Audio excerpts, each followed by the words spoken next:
आज हम कवि तुलसीदास द्वारा रचित लक्ष्मण मूर्छा और राम का विलाप पाठ के दूसरे भाग का अध्ययन करेंगे। अगले पद में अपनी व्याकुलता में प्रभु श्री राम कहते हैं, अब आप लोक शोक सुत तोरा, सहहि निठुर कठोर उर मोरा, निज जननी के एक कुमारा, तात तासु तुम है प्राण आधारा, सौंपे सी मोहि तुम ही कहि पानी, सब विधि सुखद परम हित जानी, उतर कहा देह ते जाई, उठ किन मोहि सिखावहु भाई, बहु विधि सोचत सोच विमोचन, स्रवत सलील राजीव दल लोचन, उमा एक अखंड रघुराई, नर गति भगत कृपाल दिखाई। और सोरठा छंद में कहते हैं, प्रभु प्रलाप सुनिकान, बिकल बहे बानर निकर, आई गयो हनुमान, जिमि करुणा मह वीर रस। यहाँ कठिन शब्द आए, आप लोग यानी अपयश, निठुर कठोर निष्ठुर, निज अपनी जननी माँ कुमारा पुत्र, तासु का अर्थ उसके, गही पकड़कर, पानी हाथ, उतरु उत्तर, तेहि उसे, स्रवत चूता है यानी रिश्ता है या गिरता है, सलील जल, राजीव कमल, गति दशा स्थिति, विकल व्याकुल, निकर यानी समूह। तो यहाँ प्रभु श्री राम कहते हैं, अब आप लोक शोक सुत तोरा, सहे निठुर कठोर उर मोरा। तो प्रभु श्री राम कहते हैं कि अब मेरे इस निष्ठुर कठोर हृदय को तुम्हारे बिना यानी कि तुम्हारे लिए अपलोक यानी कि अपयश और दुख सहन करना पड़ेगा, कि हे भाई अब तुम्हारे बिना मेरे इस हृदय को, कठोर और निष्ठुर हृदय को, तुम्हारा अपयश और दुख दोनों सहन करना पड़ेगा।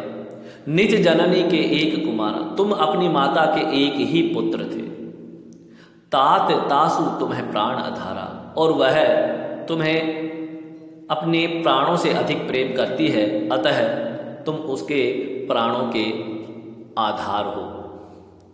सौंपे सी मोहि तुम्हें गहि पानी, सब विधि सुखद परम हित जानी। और जब मैं वन के लिए प्रस्थान कर रहा था तो उन्होंने मुझे तुम्हें सब प्रकार से सुखद और परम हितकारी जानकर मुझे सौंपा था, मेरे हाथों में सौंपा था। पानी शब्द यहाँ पर हाथों के लिए आया कि लक्ष्मण को उनकी माता ने प्रभु श्री राम को सब प्रकार से सुखद और परम हितकारी जानकर सौंपा था। उतरु कहा देहु जे ते ही जाई, उतरु कहा देहु ते ही जाई, उठे किन मोहि सिखाहु भाई। अतः हे भाई, तुम उठकर मुझे यह क्यों नहीं सिखाते कि मैं वहां जाकर उनको क्या उत्तर दूंगा।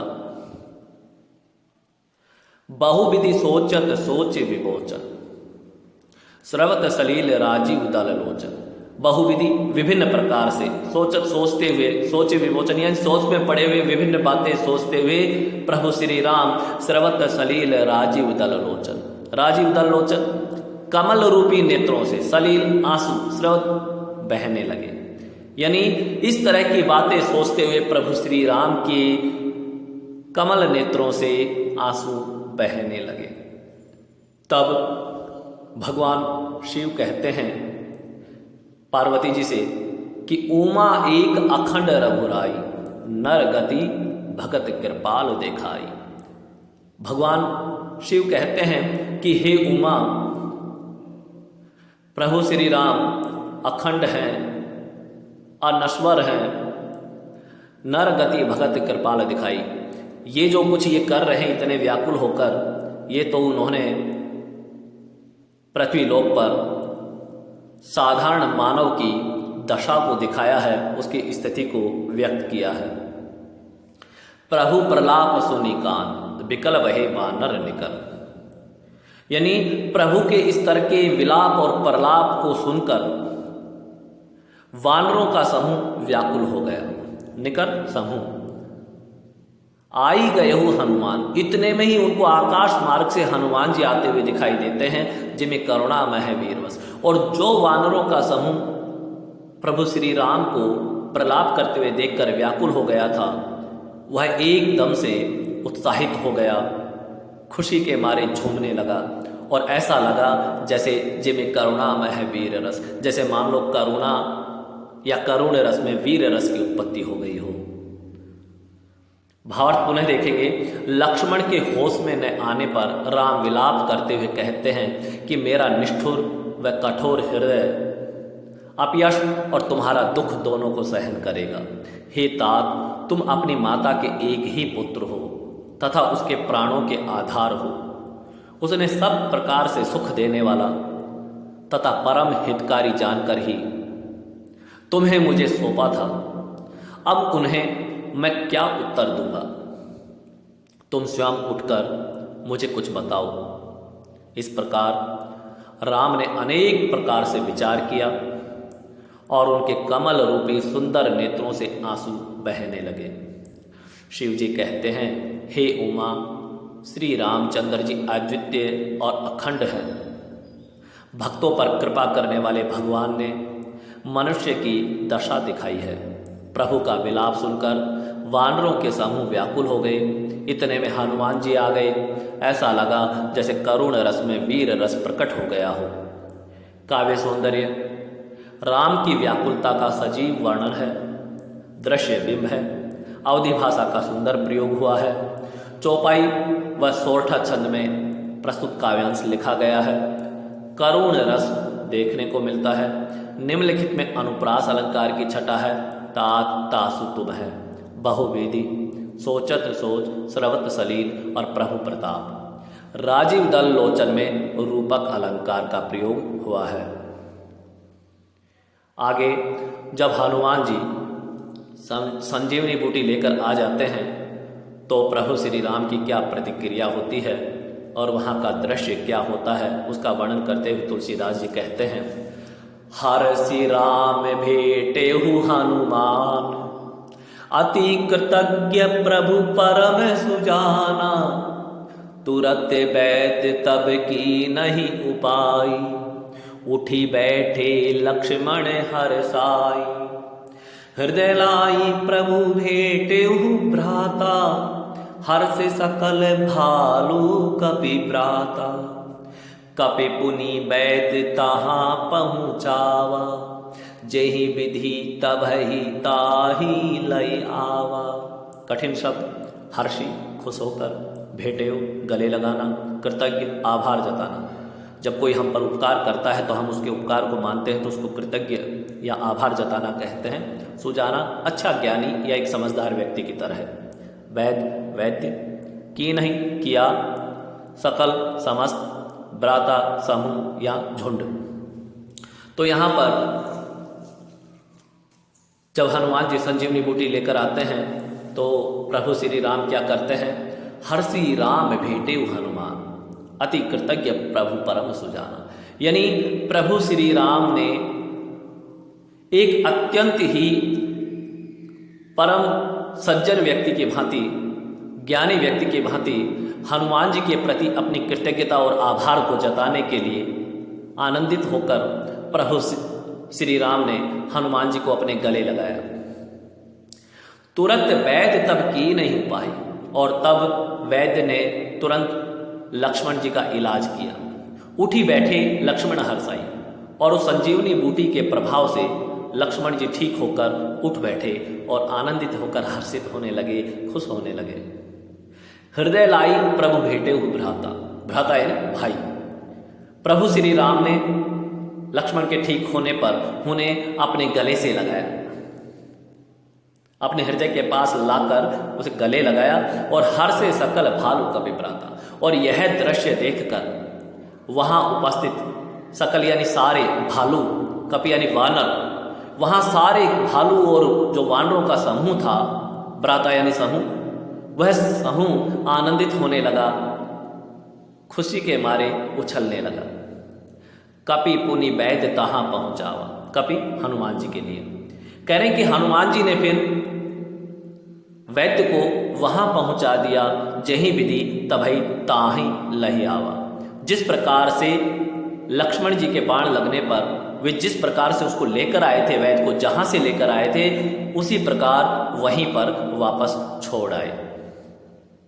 तो भावार्थ पुनः देखेंगे, हनुमान के आने पर राम ने प्रसन्न होकर उन्हें गले से लगा लिया।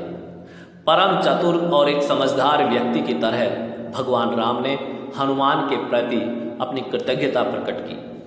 वैद्य ने शीघ्र ही उपचार किया, जिससे लक्ष्मण उठकर बैठ गए और बहुत प्रसन्न हुए। लक्ष्मण को राम ने गले से लगाया। इस दृश्य को देखकर भालुओं और वानरों के समूह में खुशी छा गई। हनुमान ने वैद्यराज को वहीं उसी तरह पहुंचा दिया जहां से वे उन्हें जिस प्रकार से लेकर आए थे। काव्य सौंदर्य, लक्ष्मण के ठीक होने पर वानर सेना व राम की खुशी का वर्णन है। अवधी भाषा में पद लिखा है। चौपाई छंद का प्रयोग हुआ है। प्रभु परम तभई ताहि में अनुप्रास अलंकार का प्रयोग हुआ है। घटनाक्रम में तीव्रता है।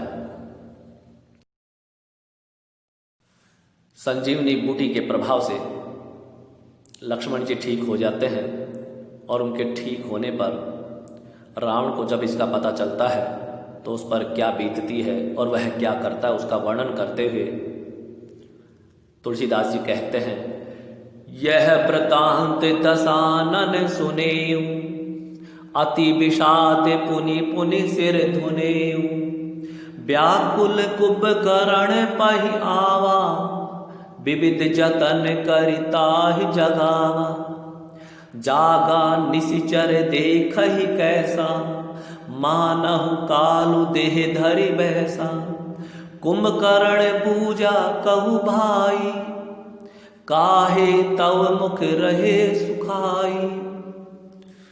तो यहाँ कठिन शब्द आए।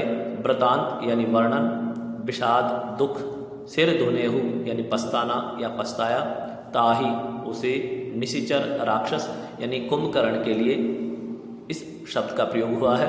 कालू मौत, बूझा पूछा, सुखाई सुख रहे हैं।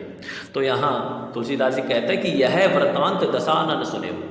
जब यह वृतांत यानी कि यह वर्णन कि लक्ष्मण किस प्रकार से संजीवनी बूटी के प्रभाव से ठीक हो गया है, इस वर्णन को जब रावण ने सुना, अति विषाद पुनि पुनि सिर धुनो, वह बहुत दुखी हुआ और बार बार पछतावे के कारण अपने सिर को धुनने लगा, यानी कि पछतावा करने लगा। व्याकुल कुंभकर्ण पहि आवा, और इस दुख में व्याकुल होकर वह अपने भाई कुंभकर्ण के पास जाता है।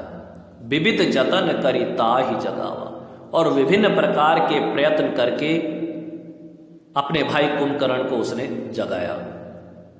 जागा निशिचर देखहि कैसा, जब कुंभकर्ण जागा तो कैसा लगता है, मानहु कालु देह धरि वैसा। विशाल और लंबा चौड़ा शरीर धारण किए हुए कुंभकर्ण जागता है तो ऐसा लगता है मानो साक्षात काल ने शरीर धारण कर लिया हो। यहाँ उत्प्रेक्षा अलंकार का प्रयोग है। कुंभकर्ण बूझा कहु भाई, और जब वो जागा तो उसने अपने भाई रावण से पूछा कि हे भाई कहो, काहे ताऊ मुख रहे सुखाई, किस कारण से तुम्हारा मुख सूख रहा है, यानी ऐसी कौन सी दुविधा है, कौन सा दुख आपको है जिसके कारण तुम इतने व्याकुल हो। भावार्थ को पुनः देखेंगे। जब रावण ने लक्ष्मण के ठीक होने का समाचार सुना तो वह दुख से अपना सिर धुनने लगा। व्याकुल होकर वह कुंभकर्ण के पास गया और कई तरह के उपाय करके उसे जगाया। कुंभकर्ण जाग कर बैठ गया। वह ऐसा लग रहा था मानो यमराज ने शरीर धारण कर रखा हो। कुंभकर्ण ने रावण से पूछा, कहो भाई तुम्हारे मुख क्यों सूख रहे हैं। काव्य सौंदर्य, रावण के दुख का सुंदर चित्रण किया गया है। पुनि पुनि में पुनरुक्ति प्रकाश अलंकार है। कुंभकर्ण के लिए काल की उत्प्रेक्षा प्रभावी है, यहाँ उत्प्रेक्षा अलंकार है। अवधी भाषा का प्रयोग हुआ है। चौपाई छंद में पद लिखा गया है। सिर धुनना और मुख सूखना मुहावरे का सुंदर प्रयोग हुआ है। आगे का वर्णन करते हुए तुलसीदास जी कहते हैं, कथा कही सब ते ही अभिमानी, जेहि प्रकार सीता हरि आनी। तात कपीनह सब निशिचर मारे, महा महा जोधा संघारे। दुर्मुख सुर रिपु मनुज आहारी, भट अतिकाय अकंपन भारी। अपर महोदर आदिक वीरा, परे समर महि सब रणधीरा। और दोहा छंद में तुलसीदास जी कहते हैं, सुनी 10 कंधर वचन तब, कुंभकर्ण बिलखान। जगदम्बा हरि आनी अब, 60 चाहत कल्याण। तो यहाँ कठिन शब्द आए।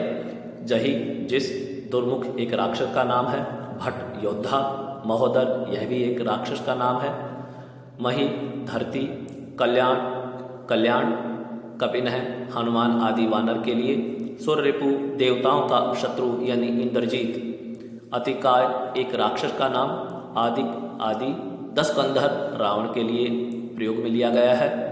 संघारे संहार किया, मनुज आहारी नारांतक नामक राक्षस, 60 मूर्ख समर युद्ध, बिलखान दुखी होकर रोने लगा। तो यहाँ कथा कही सब ते ही अभिमानी, जेहि प्रकार सीता हरियाणी। यानी जब कुंभकर्ण ने रावण से पूछा था कि हे भाई ऐसा क्या कारण है जिसके कारण तुम्हारे मुख सूख रहे हैं, ऐसी कौन सी दुविधा या दुख है, तो अभिमानी रावण ने वह सारी कहानी विस्तार से कुंभकर्ण को बता दी कि किस प्रकार उसने सीता का हरण किया था और क्या हुआ। वह सारी कथा विस्तार से कुंभकर्ण को बताई। तात कपिन है सब निश्चर मारे, उसने बताया कि हे भाई वानरों ने सभी राक्षसों को मार डाला है, हमारे सभी राक्षसों को मौत के घाट उतार दिया है। महाजोधा संहारे, उन्होंने महान महान हमारे जो योद्धा थे उनका संहार कर दिया, जिनमें दुर्मुख सुर रिपु मनुज आहारी भट्ट अतिकाय अकंपन भारी। यानी वो कहते हैं कि दुर्मुख सुर रिपु नरांतक अतिकाय अकंपन जैसे भारी और महान योद्धाओं को उसने मौत के घाट उतार दिया। अपर महोदर आदि वीरों को, ये सारे परे समर मही सब रणधीरा, ये सारे रणभूमि में मरे पड़े हैं। और आगे का वर्णन करते हुए तुलसीदास जी कहते हैं, सुनी 10 कंधर वचन तब, कुंभकर्ण बिलखान। 10 कंधर रावण के लिए कहते हैं कि कुंभकर्ण ने रावण के इन वचनों को सुनकर, ये पूरी कहानी सुनकर वह बड़ा दुखी हुआ। कुंभकर्ण बिलखान यानी कुंभकर्ण बड़ा व्यथित हुआ और दुखी हुआ और उसने कहा, जगदम्बा हरि आनी अब 60 चाहत कल्याण, कि अरे मूर्ख, 60 यहाँ मूर्ख के लिए प्रयोग में हुआ जो कि रावण को कह रहा है कि अरे मूर्ख, तुमने जगत जननी जगदम्बा जानकी को चुरा लिया है, उसका हरण कर लिया है और उसका हरण करके अब तुम अपना कल्याण चाहते हो। तो यहाँ कुंभकर्ण ने अपना वाक चातुर्य दिखाया है, वाक पटुता दिखाई है। भावार्थ पुनः देखेंगे, अभिमानी रावण ने जिस प्रकार से सीता का हरण किया था उसकी और उसके बाद तक की सारी कथा उसने कुंभकर्ण को सुनाई। रावण ने बताया कि हे तात यानी हे भाई, हनुमान ने सब राक्षस मार डाले हैं, उसने महान महान योद्धाओं का संहार कर दिया है। दुर्मुख देव शत्रु नरांतक महायोद्धा अतिकाय अकंपन और महोदर जैसे अनेक वीर युद्ध भूमि में मरे पड़े हैं। रावण की बातें सुनकर कुंभकर्ण बिलखने लगा और बोला कि अरे मूर्ख, जगत जननी जानकी को चुराकर अब तू कल्याण चाहता है, यह संभव नहीं है। काव्य सौंदर्य, रावण की व्याकुलता तथा कुंभकर्ण की वाक्पटुता का पता चलता है। अवधी भाषा में पद लिखा गया है। चौपाई और दोहा छंद का प्रयोग है। वीर रस पद में विद्यमान है। महा में पुनरुक्ति प्रकाश अलंकार और संवाद शैली में पद लिखा गया है। कथा कही में अनुप्रास अलंकार का प्रयोग हुआ है। तो इस प्रकार यह पाठ यहाँ समाप्त होता है। धन्यवाद।